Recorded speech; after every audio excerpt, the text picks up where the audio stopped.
Olá, eu sou o Lorival Santana, seja muito bem-vinda, muito bem-vindo ao CNN Mundo.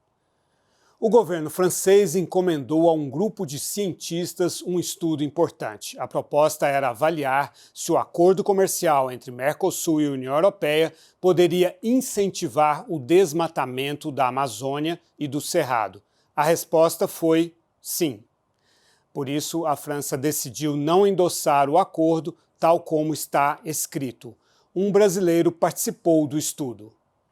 No CNN Mundo de hoje, eu converso com o economista Alípio Ferreira, que faz doutorado na Escola de Economia de Toulouse, na França. Alípio, seja muito bem-vindo ao CNN Mundo. Primeiro, explica para a gente como foi esse estudo, que outras áreas da ciência que estavam representadas aí por essa equipe que participou do estudo junto com você. Olá, Lorival, obrigado pelo convite. Como você disse, esse estudo foi encomendado pelo governo francês a um grupo de especialistas encabeçado por um economista, o Stéphane Ambec, que é professor na Escola de Economia de Toulouse, a qual eu sou afiliado. Esse estudo foi multidisciplinar. O objetivo era olhar para o tratado de livre comércio entre o Mercosul e a União Europeia sob a ótica do desenvolvimento sustentável. Então, alguns pontos foram elencados em matéria de riscos que esse acordo apresentava.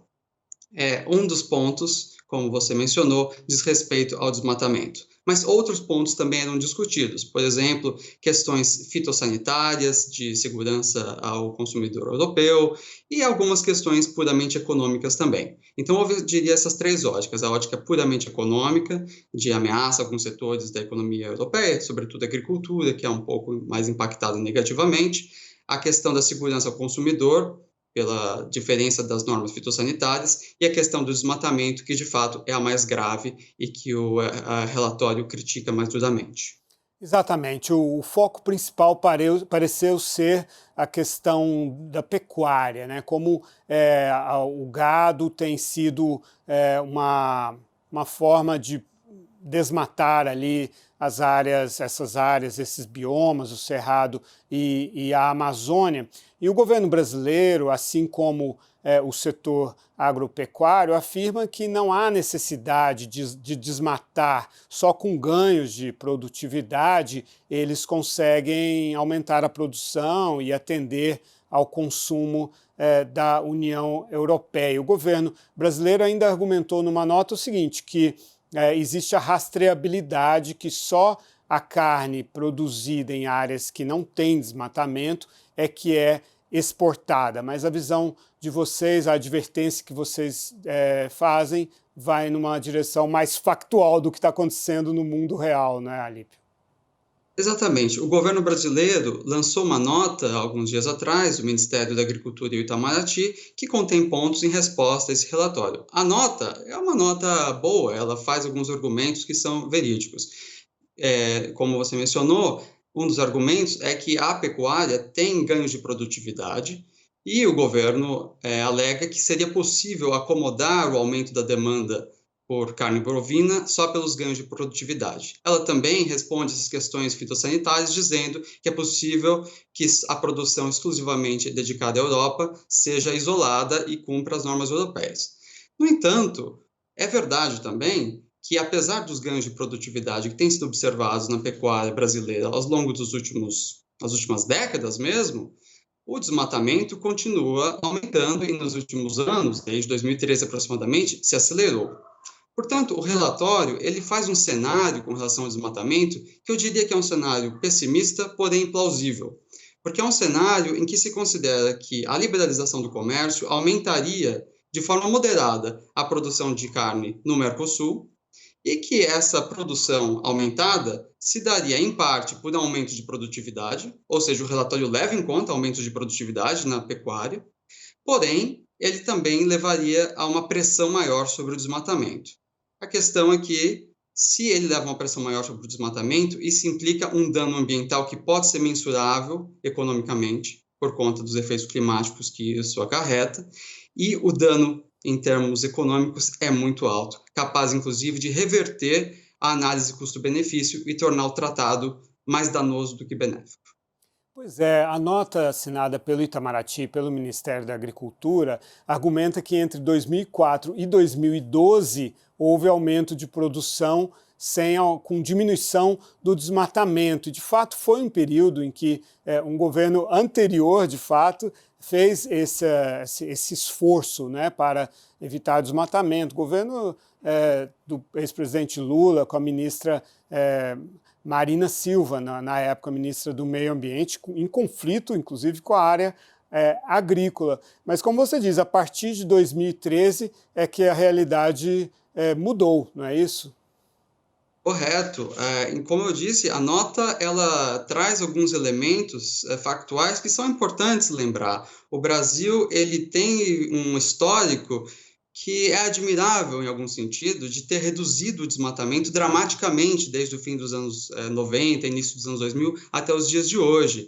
Então é preciso lembrar isso, é verdade. No entanto, a nota ela parece um pouco descontextualizada, porque, obviamente, as preocupações que o relatório evoca são preocupações presentes. E, no presente, o que nós observamos é uma aceleração do desmatamento, uma aceleração, inclusive, que se piorou no ano passado, uma aceleração nos fogos, esse ano, principalmente, o fogo do Pantanal. Então, a nota não faz referência ao presente, ao fato de que, apesar desses ganhos de produtividade, a aceleração esteja se acelerando. O que eu acho que faltou na nota, então, foi algum tipo de ação do governo brasileiro em resposta a isso, que existem, mas que pudessem acalmar, então, essas preocupações que, a meu ver, são legítimas. Pela reação do governo francês e de outros governos, parece que a intenção agora não é desistir do acordo comercial, mas seria incluir no texto mais garantias para evitar o desmatamento? Exatamente. O que o relatório denuncia é que os riscos que existem, por exemplo, o risco de desmatamento e os riscos fitossanitários, eles não são respondidos de forma adequada com garantias no tratado. Existem algumas menções vagas, por exemplo, a menção aos Acordos de Paris. Porém, não existe nenhuma consequência do não cumprimento das normas. As menções, por exemplo, que se faz a respeito do princípio de precaução, elas são igualmente vagas. E o Ministério da Agricultura relembra essa menção corretamente.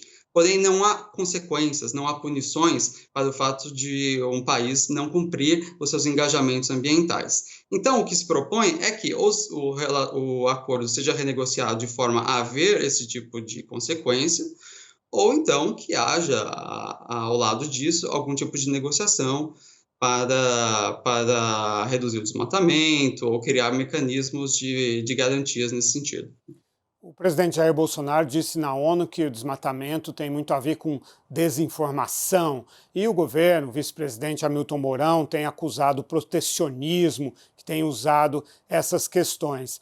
O desmatamento é medido por imagens de satélite, é algo que pode ser questionado? Não há dúvida de que há uma aceleração no desmatamento nos últimos anos. Então, isso são dados que são verificados por diversos órgãos independentemente. Então, nesse sentido, não deveria ser por aí o debate. O debate é realmente quais são os mecanismos que se podem utilizar para desestimular os atores que estão engajados no desmatamento. Nesse sentido, a parceria com a Europa pode ser, inclusive, benéfica, pois é claro que os parceiros europeus estão preocupados com essa questão.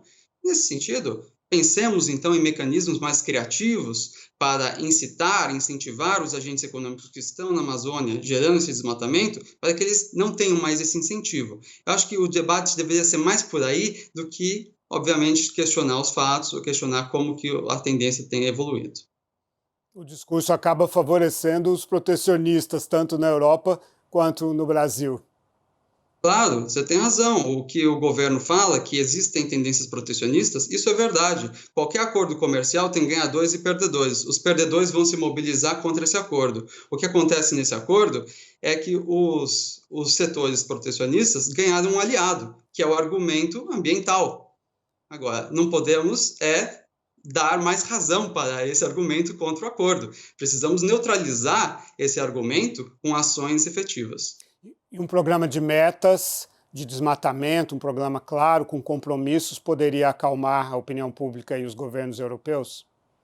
Eu acho que nesse momento o que precisa é realmente mostrar resultado.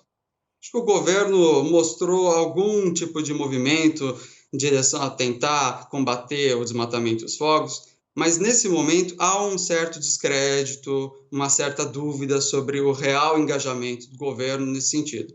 Acho que mostrando algum tipo de resultado efetivo, é capaz que o discurso do governo fique mais crível. Agora, com relação ao acordo, é preciso colocar na letra do acordo, na letra legal, algum tipo de consequência para o não cumprimento dos engajamentos em relação ao Acordo de Paris, por exemplo. Porque as emissões brasileiras, que é o objeto do Acordo de Paris, são majoritariamente causadas pelo manejo de terra, expansão do desmatamento e da agricultura. Então é aí que tem que centrar a atuação ambiental do governo. Alípio Ferreira, doutorando da Escola de Economia de Toulouse, falando diretamente da França. Muito obrigado pela sua participação aqui no CNN Mundo. Obrigado a vocês, foi um grande prazer. O CNN Mundo termina aqui. Para assistir às edições anteriores do nosso programa, vá até o canal da CNN Brasil no YouTube e clica em CNN Mundo na grade digital. Muito obrigado pela sua companhia. Até a próxima.